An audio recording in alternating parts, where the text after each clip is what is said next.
change un garçon en père, l'enfant te change en père. Lorsque tu enfanteras, tu grandiras. Lorsque tu enfanteras, tu grandiras. Lorsque tu enfanteras, tu grandiras. Imagine dans cette église, tu as amené 20 personnes. Est-ce que tu vas commettre des bêtises? Est-ce que tu vas fuir la conférence? Tes disciples vont t'appeler. On ne te voit pas, on ne te voit pas, mais nous on vient. C'était terrible. Tu viendras. Je prie que Dieu te donne d'enfanter, d'enfanter, d'enfanter. Enfante et tu grandiras. Enfante et tu grandiras. Enfante et tu deviendras davantage spirituel. Enfante et tu seras poussé à demeurer fidèle. Enfante et tu seras obligé d'être un modèle. Enfante et tu seras obligé d'éveiller sur ton témoignage pour ne pas être une source de scandale. Enfante et tu ne feras plus ce que tu veux, parce que la Bible dit que tu dois même te priver de manger de viande si ça peut être une occasion pour quelqu'un. Ainsi tu ne feras plus ce que tu veux, parce que les pères ne font plus ce qu'ils veulent. Ils font tout pour garder en vie les fils. Donne-moi un amen. Si vous ne savez pas, vous nous faites grandir, hein? Vous nous faites grandir. Quand vous entrez dans nos bureaux, vous nous posez des questions qu'on n'a jamais posées à Dieu. On va les poser nous aussi. Quand vous avez la soif de Dieu, on est obligé aussi d'avoir la soif de Dieu. Quand tu viens là, tu vois un peuple qui veut écouter la parole. Tu dois bien prêcher. Même si tu ne veux pas, tu dois bien prêcher. Si vous ne savez pas, vous nous faites grandir. C'est pourquoi, remarquez, c'est très rare qu'un sportif puisse battre son record dans l'entraînement. Tu as déjà vu un sportif qui bat son record dans l'entraînement? Non. Il a besoin qu'il y ait 20 à côté qui veulent battre le record. Et 20 à côté. Et là, il va décupler sa force. Et il va décupler. Tu dois engendrer à gauche, engendrer à droite. Et ensemble, et tu diras, moi et mes fils, nous sommes des signes et des présages pour cette génération. Donne-moi un amen. Tu dois enfanter. Tu dois enfanter. Sinon, tu vas tomber. Je peux savoir qu'un homme de Dieu va tomber. Il devient discret, distrait. Il n'est plus très occupé. Tu vois, il ne vend plus. Il ne fait plus ce qu'il faisait. Et il commence à se reposer sur la terre alors que le repos c'est au ciel. Quand seulement je vois ça, sans vision ni prophétie, je sais ce qui se passe dans ta vie. Car les mauvaises herbes n'ont pas besoin d'être arrosées pour croître. Elles ont besoin seulement que tu ne fasses rien. Et ça grandira. Chaque fois que tu vois une belle pelouse, il y a un travail qui est fait. Et quand tu arrêtes de travailler, les mauvaises herbes vont venir. L'orgueil va venir. L'impudicité va venir. Des choses sales vont venir. Mais quand tu bosses, tu es en train d'arranger, d'enlever, d'arranger, d'enlever, d'arranger, d'enlever. Oh, j'aimerais te dire la vérité. Que je te dise la vérité. Des fois, avant de prêcher, c'est que je te prêche, je me prêche moi-même d'abord. Je dois d'abord moi-même arranger et puis je prêche. Et des fois même je prêche, je m'écoute, je dis mais moi-même je suis dedans. Tu pleures par rapport à ta propre prédication parce que ce n'est pas toi qui parles, mais c'est le Saint-Esprit qui parle au travers de toi. Alléluia. Lorsque tu sers Dieu, ça te gardera dans la sainteté. C'est pourquoi Paul dit, je n'ai pas encore atteint la perfection, mais je fais une chose, je cours, je cours, je cours, je cours, je cours, je cours, je cours. Courez jusqu'à la mort, courez jusqu'à l'enlèvement, courez jusqu'à la mort, courez jusqu'à l'enlèvement. Mon plus grand rêve, c'est de mourir en train de prêcher. À l'âge de 90 ans. Pas maintenant. Tu prêches et puis tout d'un coup, boum. Hey, glory. Là vraiment, leur bus t'a pris. Là 380. Au lieu de mourir sur une prostituée dans une chambre à New York. Oui, il y en a, on les trouve là-bas. On ne sait même pas expliquer aux enfants ce qui t'est arrivé. Crise cardiaque.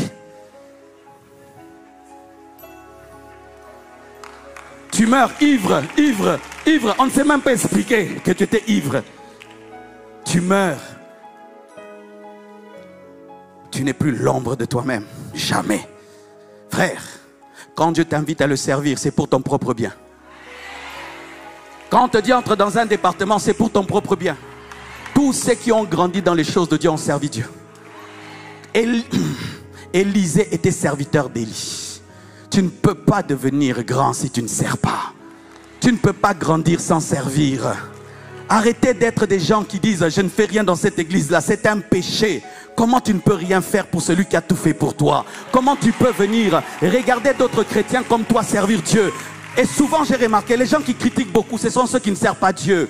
Quelqu'un qui sait la douleur de servir Dieu, il est compatissant, il est compréhensif, parce qu'il sait que ce n'est pas facile. Ce n'est pas facile de servir Dieu. Quelle lutte, quel combat. Cette nuit, des principautés démoniaques m'ont visité dans ma chambre. Cette nuit, des géants sont venus me visiter et je les ai chassés. Et je suis venu te prêcher. Mon frère, c'est un combat, c'est une lutte. Et si tu attrapes une flèche, et j'ai déjà attrapé une flèche, je serai compatissant parce que je sais que tu es au front. Et lorsqu'on est au front, on attrape des flèches. Mais il ne faut pas mourir, il faut te ressaisir. Il faut relever nos champions et les amener à l'hôpital.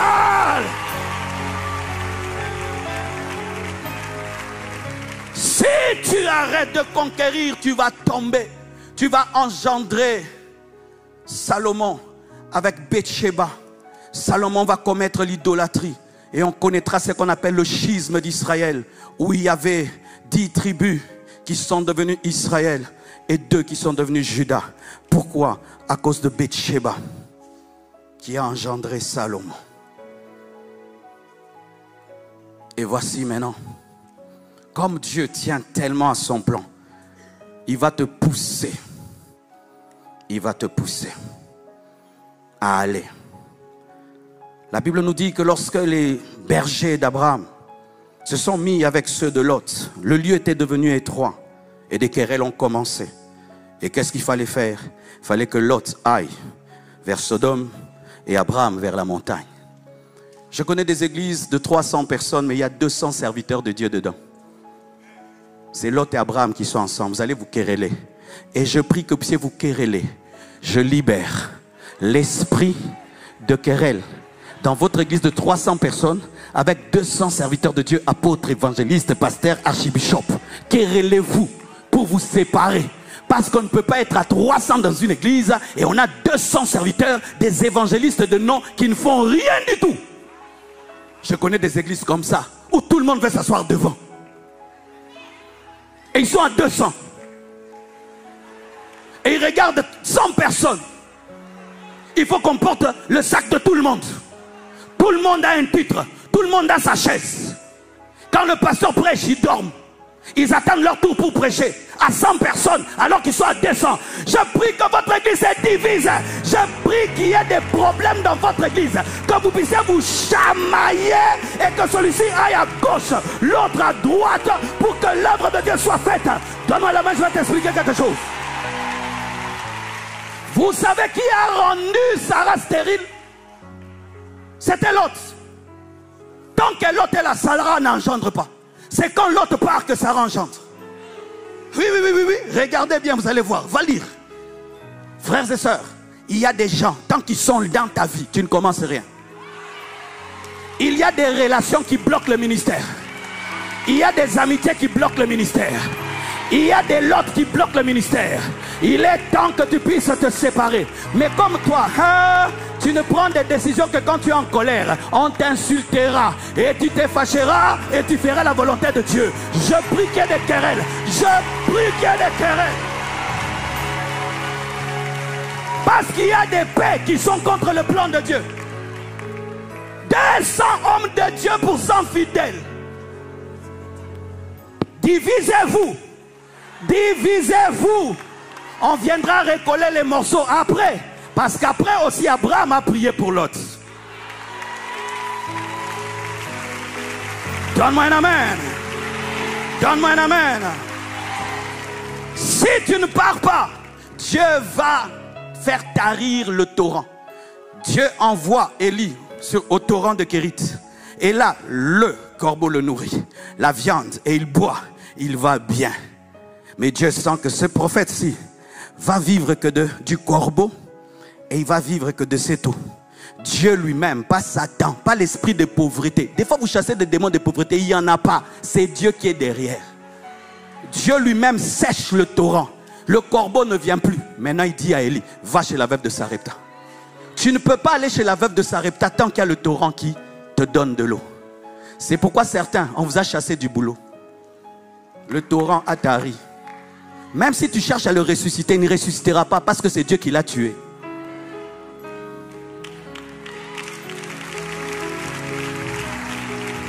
Ton ministère là que tu as commencé dans la rébellion, il ne marche plus, n'est-ce pas? Arrête-le, c'est la preuve que ça n'a pas marché. Va t'humilier auprès de ton père qui prie pour toi que tu ailles chez la veuve de Sarepta.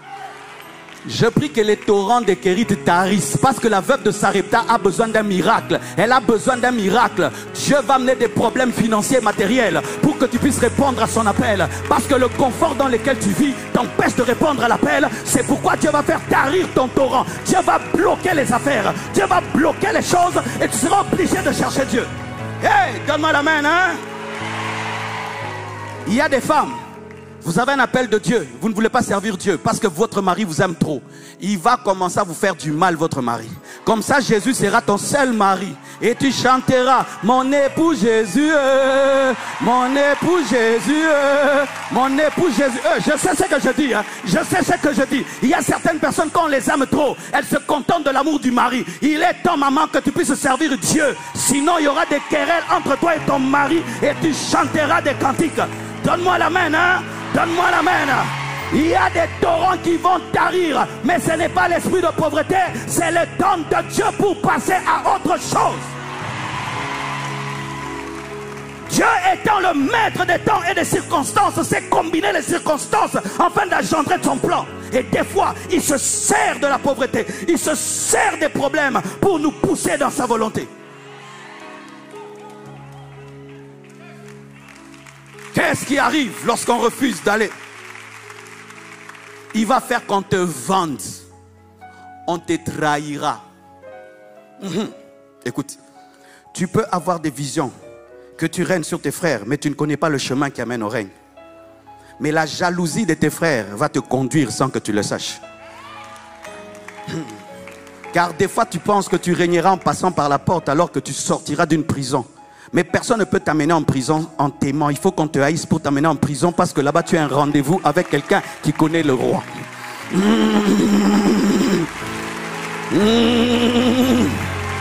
Hey, pasteur Christian! Les hommes qui nous aiment nous donnent le confort. Ceux qui nous haïssent nous transforment. Si vous avez un voisin du quartier qui aime l'église, j'aime l'église, vous êtes confortable. Mais un autre voisin, chaque matin, vous voyez vraiment, il jette des têtes de poules coupées. Vous allez avoir l'intercession. Je prie qu'on puisse te combattre. Je prie qu'on puisse te persécuter. Je prie qu'on puisse te combattre. Je prie que tu aies des combats qui vont te changer en gagnant, en combattant. Je prie que Dieu engendre la jalousie, la haine, qu'on te jette, qu'on te vende. Et un jour, tu finiras dans la présence du Pharaon. Tu finiras dans la présence du Pharaon. Lorsqu'on veut qu'un cheval aille vite, qu'est-ce qu'on fait? On le cravache, et il court, et il court, et il court. Et des fois quand Dieu voit que tu vas lentement, il permet au diable de te toucher, il permet à la jalousie de te toucher. Et la Bible dit que toute chose concourt au bien de ceux qui aiment Dieu. Toute chose travaille dans le même laboratoire pour ton bien. Le positif et le négatif travaillent ensemble pour qu'il y ait la lumière. Et dans ta vie, les ténèbres et la lumière travaillent ensemble pour que tu répondes au plan de Dieu. Bientôt, tu seras jalousé.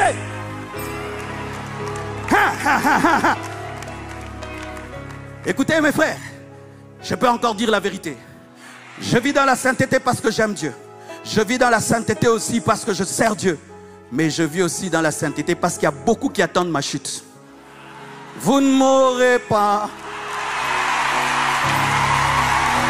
Vous attendrez longtemps. Caméra, vous attendrez longtemps. Vous attendrez 10 ans, 20 ans, 30 ans, 40 ans. Vous attendrez longtemps. Je sais que vous attendez. Je sais que vous priez pour ça. Je sais. Mais c'est vous-même qui allez tomber. Et je viendrai assister à votre chute. Mais moi, je veux prier pour votre relèvement. Moi, je veux prier pour que Dieu vous restaure. Vous attendrez longtemps. Sincèrement, moi, je ne vis pas comme ça. Je vis comme ça.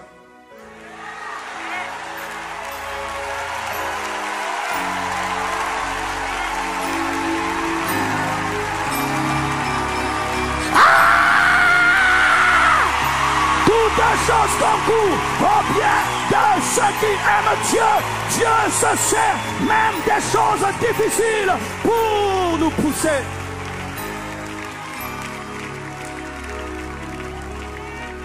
Si on t'accepte là où Dieu ne t'a pas envoyé, tu vas y rester. Mais si on te chasse, tu iras ailleurs. Ainsi, le rejet, c'est une direction. Quand on te rejette, on t'a dirigé. Ne pleure pas qu'on ne t'aime pas, on t'a dirigé. Ne pleure pas qu'on t'a abandonné, on t'a sélectionné. Ne pleure pas que tout le monde est contre toi, non. Dieu se sert du bien et du mal pour t'amener sur le lieu de la conquête, sur le lieu de l'explosion, sur le lieu de la gloire. Alléluia. Alléluia. C'est pourquoi quand Dieu a dit à l'église, allez, faites de toutes les nations mes disciples. Pierre prêche. 3000 convertis. Ils commencent à vendre leurs biens. Et ils habitent ensemble. Ils avaient tout en commun. Quelle communion fraternelle. Frère, lorsque la communion fraternelle empêche l'évangélisation, il y aura persécution. Lorsque la communion fraternelle empêche l'évangélisation, Paul viendra vous disperser. Et lorsque Paul vient, il tue Étienne. Philippe maintenant va en Samarie. Quand l'église n'évangélise plus, la persécution vient. Et on dit plus des églises ici. Et quand on ferme les églises physiques, l'église maintenant sort dehors. Quand nous devenons confortables, c'est pourquoi, comme je l'ai dit le premier jour, l'une des choses que j'ai aimé dans l'apôtre Ivan, il inaugure un endroit comme celui-ci. Frère, mais tu peux commencer à dormir ici, non? Tu habites seulement ici. On va au Mali, non, non, non, non, non, non. Et puis s'il y avait crash d'avion, non, non, j'ai attendu 6 ans. Mais c'est vrai, non? C'est facile de dire, hein? Tu vas plus voyager? Tu prends soin maintenant de ta cité royale. Mais j'ai vu. Parce que nous nous suivons, nous nous suivons, nous nous suivons. Il va au Mali, il va au Madagascar, il va à Yaoundé. J'ai dit, il a compris.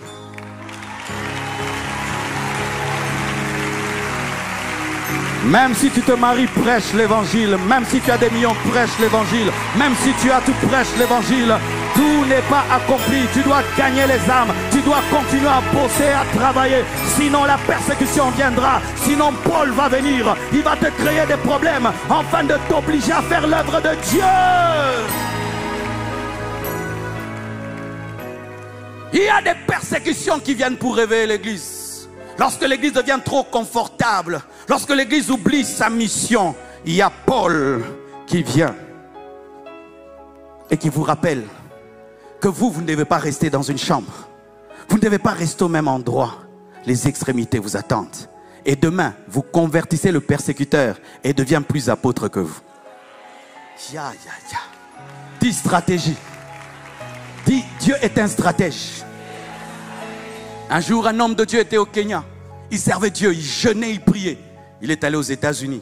Il ne priait même plus avant de manger. Il ne priait même plus avant de dormir. Il était au paradis. Et un jour, Dieu lui dit, mon fils, veux-tu que je te ramène au Kenya maintenant? Il dit, non Seigneur, non Seigneur. Alors prie. Mon frère, si tu oublies l'évangélisation, tu vas perdre ton foyer, tu vas perdre ton travail, tu vas perdre l'église, tu vas perdre ta paix, tu vas perdre ta joie, parce que les âmes ont plus d'importance que ce que tu es en train de vivre. Étienne a été tué afin de réveiller l'église. Étienne a été tué afin de réveiller l'église. Étienne a été tué pour réveiller l'église.